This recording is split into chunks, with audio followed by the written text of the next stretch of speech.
Hello बच्चों, let's see this question. The question says evaluate the following integral. तो यहाँ पे एक इंटीग्रल गिवन है जहाँ पे 1 माइनस 3x न्यूमरेटर में है और नीचे 3x square plus 4x plus 2 and we have to find out the value of this integral.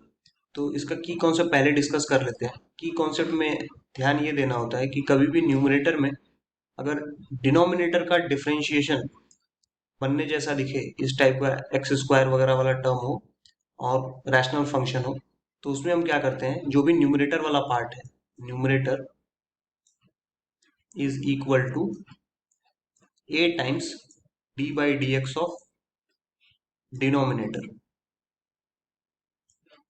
ये मैं एक जनरल तरीका बता रहा हूँ जो कि बहुत हेल्पफुल होगा आपको इस टाइप के सभी क्वेश्चंस को सॉल्व करने के लिए। इस तरीके से हम लिख लेंगे, यहाँ से आप a और b की वैल्यू निकाल सकते हैं और न्यूमरेटर की जगह रख सकते हैं।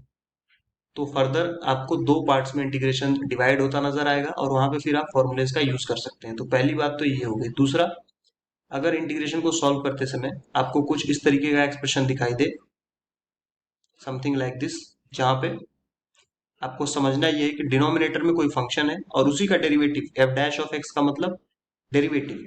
तो अगर डिनोमिनेटर का डेरिवेटिव ऊपर बैठा है न्यूमरेटर में, तो आपको बिना ज्यादा टाइम खर्च किए डायरेक्टली लॉग ऑफ डिनोमिनेटर यानी लॉग ऑफ एफ एक्स लिख लेना है। This is answer.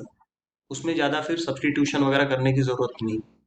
और थर्ड पॉइंट ये है कि अगर इस टाइप का इंटीग्रेशन दिखे, integration D X divided by X square plus A square, तो ये बन जाता है 1/a tan inverse of x by A plus some constant c। तो ये तीन चीजें आपको ध्यान में रखनी है, ऐसे क्वेश्चंस इजीली सॉल्व हो जाएंगे। So let us start solving this question.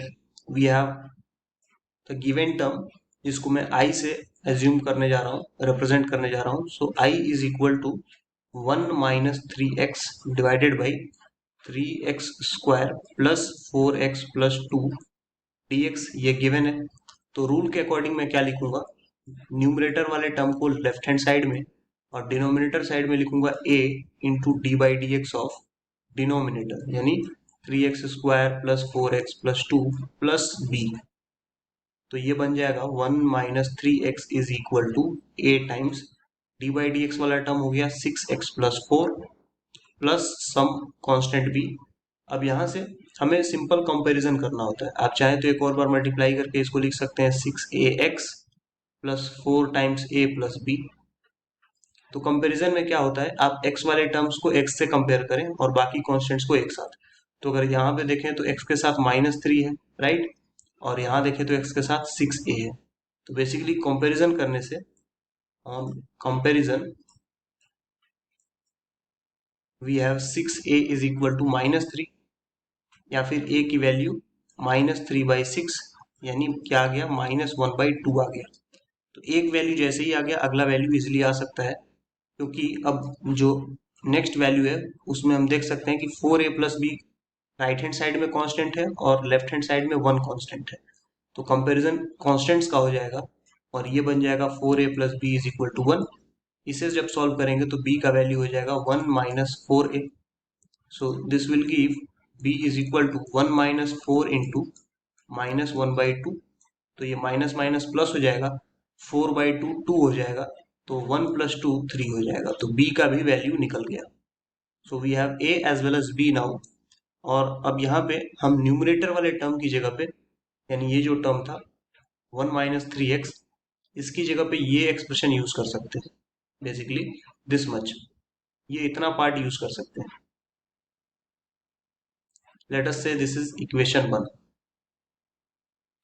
Equation 1। अब इसी इक्वेशन 1 को हम इंटीग्रेशन वाला जो पार्ट है, जिसको हमने i एज्यूम किया है, उसके न्यूमरेटर में रख देंगे। सो लेट अस डू दैट। हमारे पास i का एक्सप्रेशन था इंटीग्रेशन 1 माइनस 3x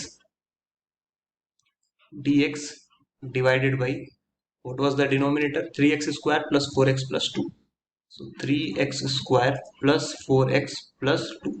तो इसमें इक्वेशन 1 का हेल्प लेकर के मैं क्या लिखने जा रहा हूँ, a times D by D X of denominator लिखा था यानी 6x प्लस 4 और प्लस b लिखा था मैंने, दैट्स ऑल। तो ये मैंने रूल का यूज करके ऐसे लिख लिया। अब यहाँ से दो पार्ट्स में ये इंटीग्रेशन दिख रहा होगा आपको। दो पार्ट्स में कैसे?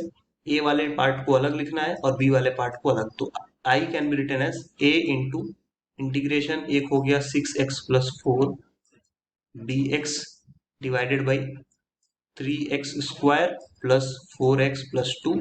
और दूसरा पार्ट जब आप लिखेंगे तो उसमें b ऑलरेडी कांस्टेंट है, उसको बाहर रख लेंगे। सिंपली बचेगा integration dx by 3x² plus 4x+2। I hope यहाँ तक क्लियर हो गया होगा। अब इसमें a और b की वैल्यूज तो पता ही है, तो वो रख देंगे। a की वैल्यू हमारे पास ऑलरेडी आ चुकी थी -1/2, तो ये हो जाएगा -1/2। और यहाँ पे अगर आप ऑब्जर्व करें तो जो डिनोमिनेटर है उसी का डेरिवेटिव ऊपर बैठा हुआ है, स्ट्रेट अवे आपको ये नजर आना चाहिए। 3x² का डेरिवेटिव 6x और 4x का 4, 2 का तो 0 होता है। तो इसका मतलब यहाँ पे अब इंटीग्रेशन करने की जरूरत ही नहीं है, ये तो लॉग ऑफ डिनोमिनेटर टर्म यही आंसर होता है। तो ये स्ट्रेट अवे यहाँ पे आपको आंसर दिख जाएगा। प्लस सम कांस्टेंट मान लेते हैं कि इसके लिए कांस्टेंट C1 है, ये फर्स्ट इंटीग्रल है तो C1 मान लेता हूँ। एक और इंटीग्रल है उसके लिए C2 मान लूंगा कांस्टेंट। बट इसमें अभी कुछ सॉल्व करना पड़ेगा। तो b की जगह पे वैल्यू है 3 और मैं डिनोमिनेटर में से भी 3 कॉमन लेने जा रहा हूँ। तो डिनोमिनेटर में क्या बच जाएगा? x² plus 4/3x plus 2/3। I is equal to -1/2 log of mod of 3x² plus 4x+2 plus some constant C1 plus 3 और 3 तो कट गया, and we have dx divided by, इसको मैं लिख सकता हूँ x+2/3 का होल स्क्वायर। इस फॉर्म में लिखने से पहला दो टर्म मिल गया, x² मिल जाएगा और 4/3x मिल जाएगा। ये जो दो टर्म्स हैं ये हमें स्ट्रेट अवे मिल गए ऐसे लिखने से, x+2/3 का होल स्क्वायर। बट ये जो नेक्स्ट टर्म है 2/3, ये कैसे मिलेगा? तो उसके लिए आपको थोड़ा सा यहाँ सोचना होगा।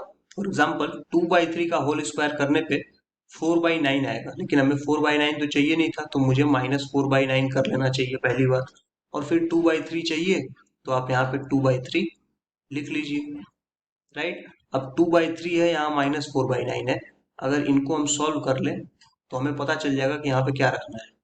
तो आप ध्यान से देखें, यहाँ पे अगर मैं 2 × 3 कर देता, नीचे भी 3 × 3 कर देता, तो ऊपर हो जाता 2 × 3 6 और नीचे 3 × 3 9 हो जाता, मतलब डिनोमिनेटर सेम हो जाता 9।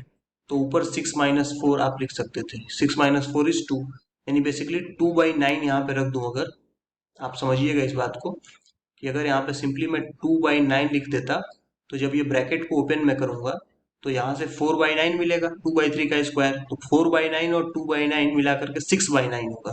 6/9 का मतलब ही है 2/3, राइट और नॉट?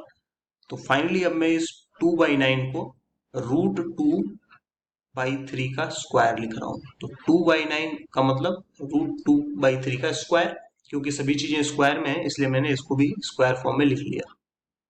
तो ये जो मैनिपुलेशन है आपको दिमाग में क्विकली करना आना चाहिए, मैंने आपको थोड़ा सा रफ वर्क करके भी शो कर दिया, तभी इंटीग्रेशन के बड़े क्वेश्चन आपसे सॉल्व होंगे। सो अब लगभग क्वेश्चन सॉल्व हो चुका है। इस इंटीग्रल का ये जो सेकंड वाला पार्ट बचा है, इसको अगर आप मैच करें तो की कॉन्सेप्ट में मैंने आपको ऑलरेडी फॉर्मूला बता दिया है, that dx divided by x² plus a² जैसा कुछ भी दिखे तो उसका सॉल्यूशन क्या होता है। So let us write down i once more. We have i is equal to -1/2 log of, we have written 3x² plus 4x plus 2, 3x² plus 4x plus 2 plus C1। और जो सेकेंड इंटीग्रेशन है उसको हम solve करेंगे, तो 1/a पहला term होता है, तो यहाँ पे a की जगह पे क्या है, √2/3। तो 1/√2/3 क्या हो जाएगा, 3/√2, उल्टा हो जाएगा। And we have tan inverse x/a होता था, बट यहाँ पे x की जगह x+2/3 है, सो x+2/3 डिवाइडेड बाई a की जगह पे क्या है, √2/3 plus second constant C2 use कर लेंगे यहाँ पे। तो ये I1 को मैं कंप्लीटली लिख चुका हूँ, अब हमें इसको बस स्टैंडर्ड फॉर्मेट में लिख लेना है। So I is equal to -1/2 log of mod of 3x² plus 4x plus 2 plus 3/√2 tan inverse, यहाँ पे एलसीएम लेंगे तो 3x+2 बाई √2 बचेगा, 3 और 3 कैंसिल हो जाएगा, प्लस C1 प्लस C2। अब ये जो प्लस C1 प्लस C2 है, इसकी जगह पे आप सिंगल एक कांस्टेंट यूज कर सकते हैं आंसर में। ये C1 प्लस C2 लिखने की जरूरत नहीं है, डायरेक्टली आप C लिख सकते हैं, where C is equal to C1 plus C2। तो ये हमारा आंसर हो जाएगा। This final expression, this whole thing is our answer. So that's all. I hope you understood this well. Thank you and best of luck.